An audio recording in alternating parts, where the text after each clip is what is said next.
could be one of the most expensive ballot fights ever. So we're talking about the billionaire tax proposal.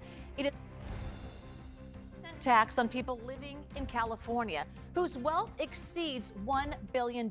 So that's meant to make up nearly $100 billion to fund state health care after federal cuts. And already we are seeing how this tax fight is dividing Democrats, with Governor Newsom clashing with traditional allies.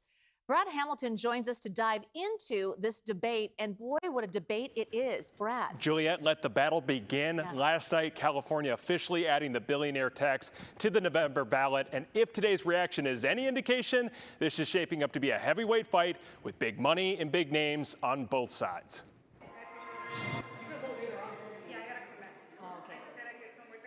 California's November ballot is now set, and the measure getting the most attention, the billionaires tax. If passed, it would place a one-time 5% tax on California's billionaires. Governor Gavin Newsom has long been opposed to the tax, saying it would drive business out of California. But now, as he considers a run for president, he's shifting the conversation beyond the state. It's time for a national billionaires tax and a new social contract. Think about this, just 10% of people in this country own 2/3 of the wealth. The group behind the initiative, SEIU United Healthcare Workers West, held a Zoom call with Congressman Ro Khanna, who called it hypocritical for leaders to oppose the billionaires tax while proposing weak national alternatives. I believe this is the defining fight on what side you're on this issue, for whether you're an economic populist and whether you're going to be for the working class or whether you're still with the donor class. And the billionaires tax is not the only controversial tax on the November ballot. There was also a late change to a measure that would make it harder to pass new taxes or tax increases.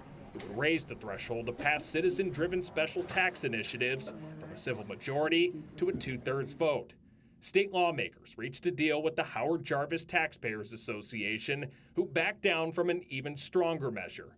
The new version removes language that would have also voided previously passed tax increases that didn't meet the 2/3 threshold. And it gets rid of a measure that would have limited fees local governments can charge on the sale of real estate fees. Political analyst David McEwen explains what's behind the 11th hour negotiating. The Howard Jarvis Taxpayers Association removes the gun behind the door and says, okay, we'll go for the 2/3, but we won't do the real estate tax transaction, lowering that. And that pleases some groups in the Capitol. While November may feel far away, the campaigns and the messaging are all starting right now.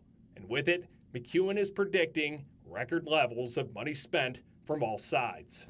Maybe even touching $1 billion. We have never spent that much money on ballot measure campaigns in the history of the United States.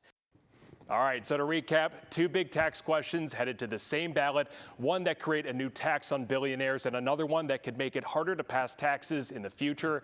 And politically, the one thing everyone seems to agree on, the voters have a lot of power to make a lasting impact on the state. Boy, that's a good draw to the polls. Isn't that the truth? All right. My goodness. Yeah, Brad, thanks so much.